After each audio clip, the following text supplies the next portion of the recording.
My name is Alex Hale, and I'm a domestic attorney at Demmett Fraden in our Winston-Salem office. My name is Preston Edwards, and I'm a criminal defense attorney in our Greensboro office.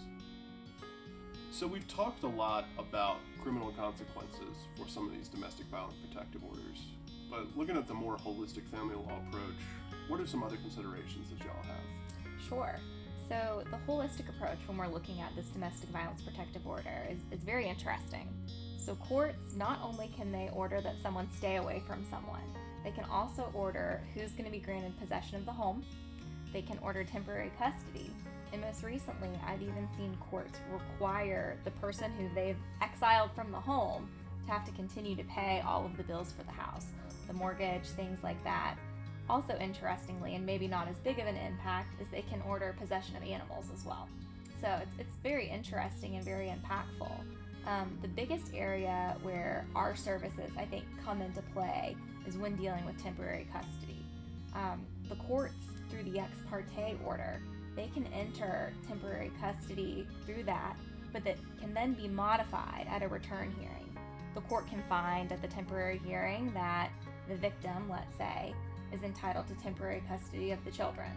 Then at the return hearing, they come to find out, well, maybe custody really isn't appropriate here. So they have the opportunity to just completely kick the custody provision. Or what most regularly happens is that the court will enter into a custody order on a temporary basis through that 50B. Now we can come into play because we can help negotiate that. When there's another attorney on the other side, or we can propose to the judge that this should be the custodial schedule, this is proper, this is what we need to do. Is there any distinction between married couples and unmarried couples for how the custody goes, or is it just the court can do whatever it wants as far as custody? Yeah, so it's interesting you asked that because the court, it's kind of a free-for-all. If they have children in common, they'll do whatever they think is appropriate with that temporary custody.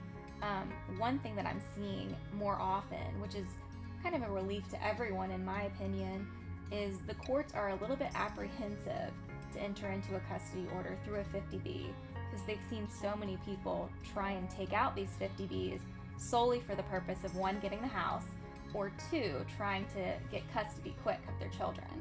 So I don't know if you guys ever see that in Guilford. Well, so that's actually one of the major issues with the private warrant system in general. Sure.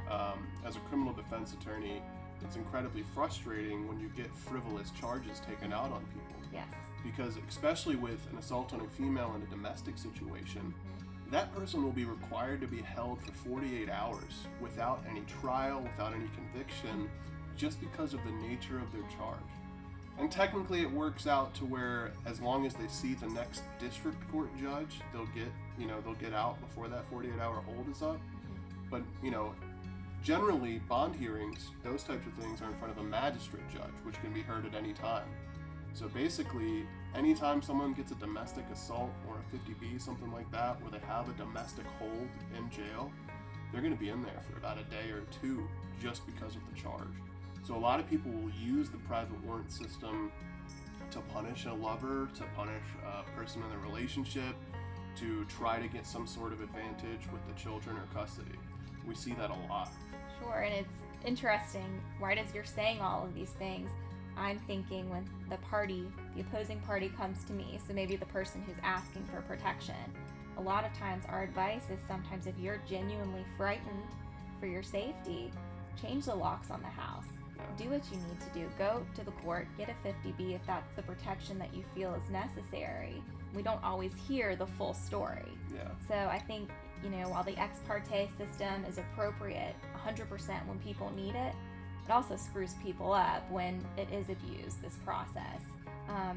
Thinking more about what you're saying, in equitable distribution, parties have to be married to divide the marital assets. And, realistically, people buy houses that aren't married. Yeah. So many times, someone will try to kick someone out of a home to get the home through the 50B because there's no other way to do it.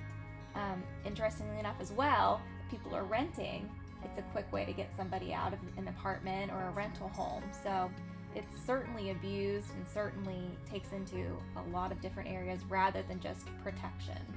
I think that's part of being attorneys in some of these harsher spaces is Sometimes you're not dealing with the most wonderful outcomes or the most wonderful situations. Right. You've got to deal with the people that you get. Right. And providing service to those people. And a lot of them are legitimate and serious and Sure. incredibly, horrible stories. And those are difficult to deal with, but the ones that are frivolous make the system more difficult for the rest of the people to use. And so I think there's a conflict there, but a lot of it is resolved through the courts. And a lot of times, judges are very hesitant to impose these 50Bs in my experience because of the danger of taking that person's rights away to such a degree. Have you found the same thing in your experience? Absolutely. Yeah. Absolutely. I agree. I mean, as people know, a right to be a parent is a constitutionally protected right, just as the guns rights that we were speaking about, and the judges do take that seriously. I feel if our judges aren't sure, sometimes they'll grant it, sometimes they'll shorten the length that the ex parte, or not the ex parte, but that the order will remain in effect. Or sometimes they just won't put custody or won't deal with the house and say, you guys need to deal with that through a Chapter 50 action, or our courts that deal with custody and domestic law.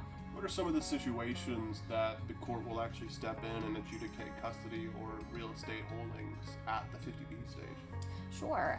So at the 50B stage with custody, Yeah. if they find that one parent is, substantially or very scared of that other parent, and what's interesting about a 50B is it's a subjective fear.